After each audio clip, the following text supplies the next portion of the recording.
I never thought silence could slowly replace love, but it did, and I almost didn't notice. I am 78 years old. I have been married for 56 years.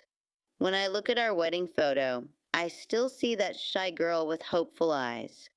I remember how tightly he held my hand. I believe nothing could ever come between us. But distance does not always come with anger. Sometimes it comes quietly. It began with small things. He stopped asking how my day was, not because he was cruel, just busy. He would sit in his chair after dinner, watching television, the blue light reflecting on his face. I would sit across from him, knitting or pretending to read, waiting for him to say something. Sometimes he did, sometimes he didn't. At first, I told myself, this is normal. We are getting older. Life slows down. After 50 years, what is there left to say? That's what I thought. We stopped touching without noticing. No more hand on my back when I walked past him. No more sudden hugs in the kitchen. Our conversations became practical. Did you pay the bill? What time is the appointment? We were partners in routine, but not in feeling. I ignored the signs because there was no big fight, no betrayal, just quiet space growing between two people who once couldn't stay apart. I told myself love changes with age. I told myself comfort is enough. But deep inside, something felt cold, and I stayed quiet. Loneliness inside a marriage feels different than being alone. It feels heavier. During the day, I kept myself busy, cleaning cupboards that were already clean, rearranging old photos, watering plants slowly just to hear something alive. But at night, when the house became still, I felt it clearly. We slept in the same bed, but sometimes it felt like two separate islands. His back would face me. I would look at the ceiling, listening to the ticking clock. I wanted to say, "Do you still see me?" But the words stayed trapped in my throat. There were sacrifices I never spoke about. I followed him when his job moved us to another city. I gave up working when our children were born. I told myself that was what a good wife does. And I don't regret raising my children. I love them deeply. But somewhere along the way, I stopped being a woman with dreams. I became support. I never told him that sometimes I felt invisible. When he made decisions without asking me. When he spoke about my house instead of our house. Small words can hurt when repeated over years. I smiled in front of others. We looked like a strong couple. People would say, "You two are lucky to have such a long marriage." I would nod.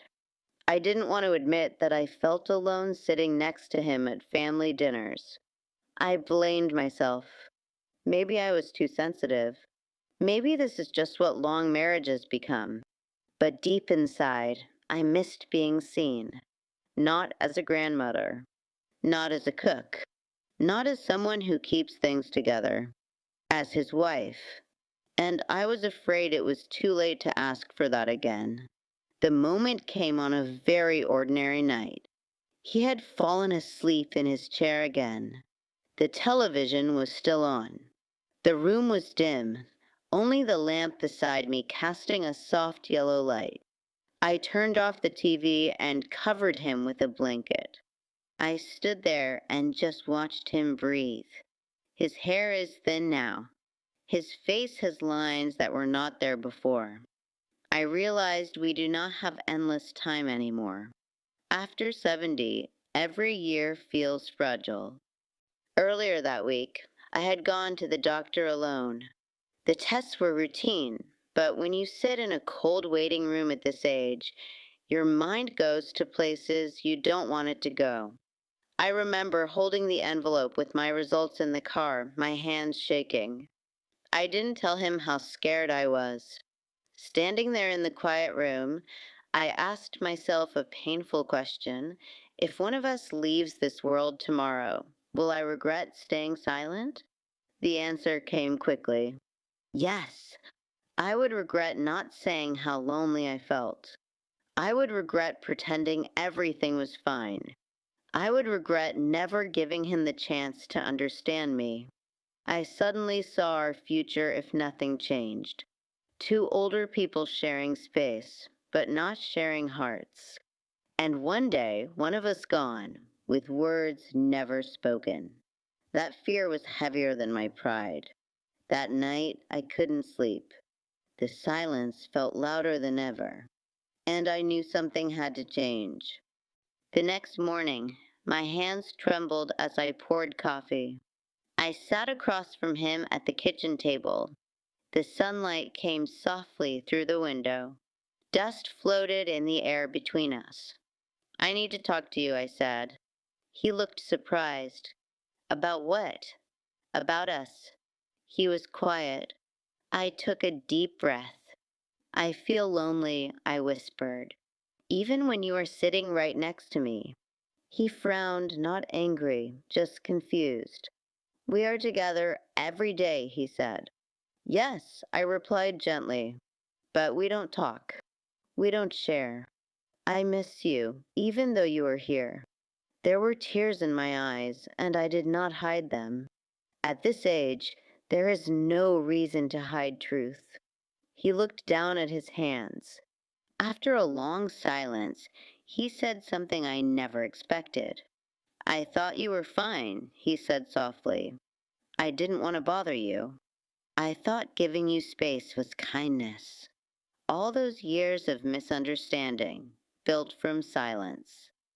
We talked for hours that day, not loudly, not dramatically, just honestly.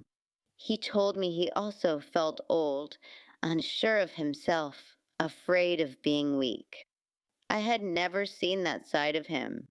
We began again in small ways, sitting closer, asking simple questions, holding hands while watching television. It did not feel like young love. It felt deeper, more careful. So if you are over 70 or even 60, please do not make my mistake. Do not assume comfort is enough. Do not let silence grow just because there is no fight. Time after 60 is precious. Speak while you still can. Love out loud. Ask to be seen. And be brave enough to listen. Because the greatest regret at this age is not wrinkles or gray hair. It is unspoken words in a house that once held so much love.